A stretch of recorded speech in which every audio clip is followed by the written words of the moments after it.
अस्सलाम वालेकुम नाज़रीन, मैरान टीवी न्यूज़ में अवांखे भलीकार माया फराशा सब खां पहिरियां हिकु नज़र हेडलाइन ते। चीनी सदर शी जिनपिंग चयो आहे त चीन ऐं अमेरिका खे हिक ॿिए जो हरीफ़ न पर शराकतदार बणजणु घुर्जे। असांजा मुस्तहकम बतरफ़ा लाॻापा सॼी दुनिया लाइ फ़ाइदेमंद आहिनि। अमरीकी सदर डोनाल्ड ट्रंप सां ॻाल्हाईंदे चीनी सदर वधीक चयो आहे त बैन अल-अक़वामी सूरतहाल मुसलसिल हंगामनि जे भर चढ़ियल आहे। छा असां गॾिजी आलमी चैलेंजिस जो मुक़ाबिलो ऐं दुनिया खे इस्तेहकाम ॾेई सघूं था? उन्हनि सवालनि जो जवाब वॾनि मुल्कनि जा सरबराह हुजण नाते असांखे ॾियणा आहिनि। समूरनि आलमी बहरान जो हल सिर्फ़ सिफ़ारतकारी ऐं ॻाल्हियूं आहिनि।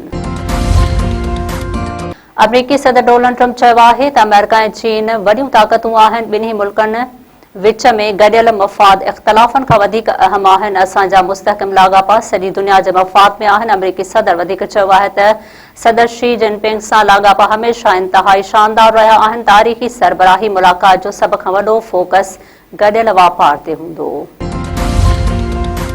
जॾहिं बि ॾुखियो वक़्तु आयो त मूं अव्हांखे कॉल कई ऐं अव्हां मूंखे कॉल कई। अमरीकी सदर जूं चीन जे दौरे दौरान चीनी सदर सां ॻाल्हियूं। ट्रंप ऐं चीनी सदर शी जिनपिंग विच में वफ़दनि जे सतह ते मुलाक़ात।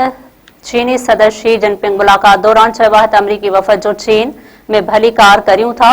Great hall of the people पहुचण ते सदर ट्रंप जो शानदार इस्तक़बाल।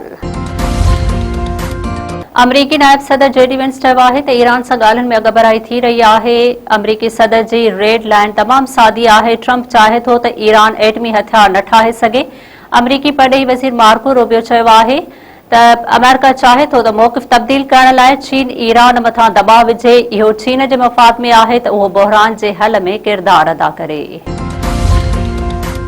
सिंध हुकूमत कराची वासियुनि खे ख़ुशख़बरी ॾींदे शाहराह भुट्टो खे हलंदड़ महीने खोलण जो ऐलान करे छॾियो। शर्जील नामेमण चयो आहे त शाहराह भुट्टो शहर खे डायरेक्टर एम9 मोटरवे सां मिलाईंदो। कराची एयरपोर्ट खां क़यूमाबाद ताईं हिकु नओं रोड ठाहियो वेंदो। कोशिश आहे मेगा प्रोजेक्ट जल्द मुकमल थियनि। कराची में प्रेस कॉन्फ्रेंस कंदे सीनियर वज़ीर शर्जील मेमण चयो आहे त मंशात सभ खां वॾी लानत आहे। हिकु मंशात फरोश औरत खे गिरफ़्तार कयो वियो आहे। मंशात फरोश औरत जी गिरफ़्तारीअ ते इदारनि जी हौसला अफ़ज़ाई थियणु घुरिजे।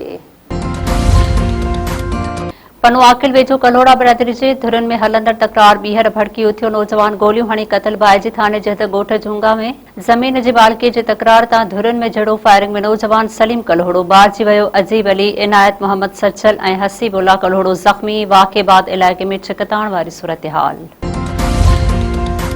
नंगर पार्क वेझो नारी औलाद न थियण ते मेणनि खां तंग अची आपघात करे छॾियो। ॻोठ राड़को में 25 वरनि जी ॿेमा ज़ाल राइमल कुली जो घर मां फाहो खाधल लाश मिलियो। पुलिस जो चवणु आहे त नारी औलाद न थियण करे परेशान हुई। माण्हुनि जे ताननि खां तंग अची उन इंतहाई क़दम खंयो आहे।